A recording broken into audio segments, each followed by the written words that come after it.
Hello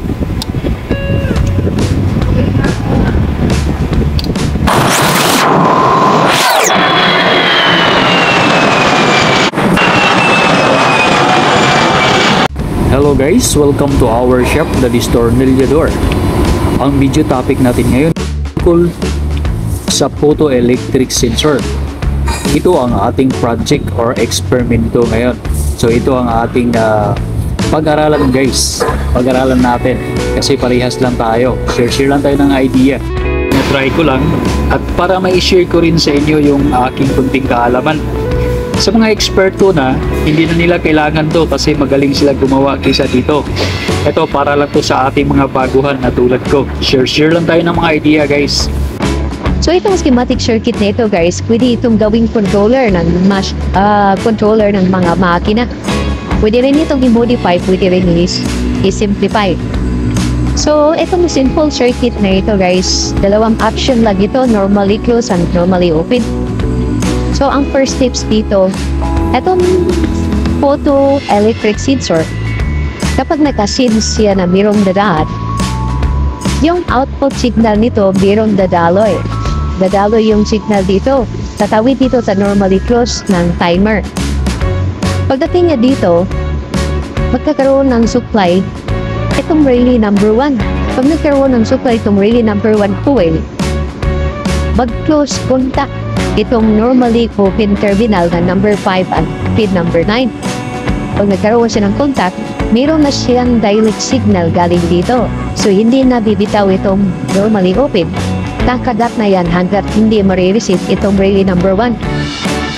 Dahil active na relay number 1, so itong pin number 7 and pin number 11 sa relay number 1, normally open ito, but close na rin dito at iilaw na itong fluorescent lamp.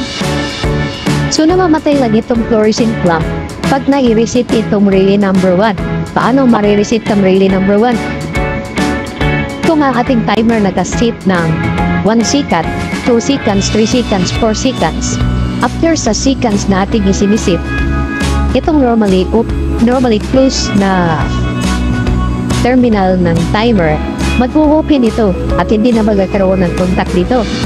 Pero dito nanatili pa rin yung signal at hindi pa mag-turn off at hindi pa marireceive itong relay number 1. Ngayon, ang magkaroon ng contact itong normally open ng timer. So meron na siyang continuity galing dito. Ngayon pag may dumadaan dito na si sense, magkakaroon ng output signal dito, dadaloy ngayon dito at magkakarating dito sa supply ng relay number 2. Pag nagiging active ang relay number 2, dahil yung normally closed terminal na pin 1 ng pin number 9 sa relay number 2, biglang mag-open ito. Pag nag-open ito, napuputol ang negative supply. Pag napuputol ang negative supply, magbubukas na rin itong normally open. Hindi na siya magkakaroon ng contact at marireset na itong relay number 1. So ang buong circuit marireset. Magkakaroon lang siya ulit ng supply pagka mayroong dumadaan ulit. So hanggang dito lang ang explanation natin guys sa ating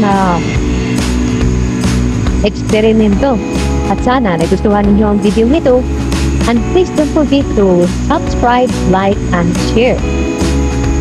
At sana sa susunod, panoorin nyo rin ang iba ko pang mga upcoming videos. Maraming salamat. Bye-bye!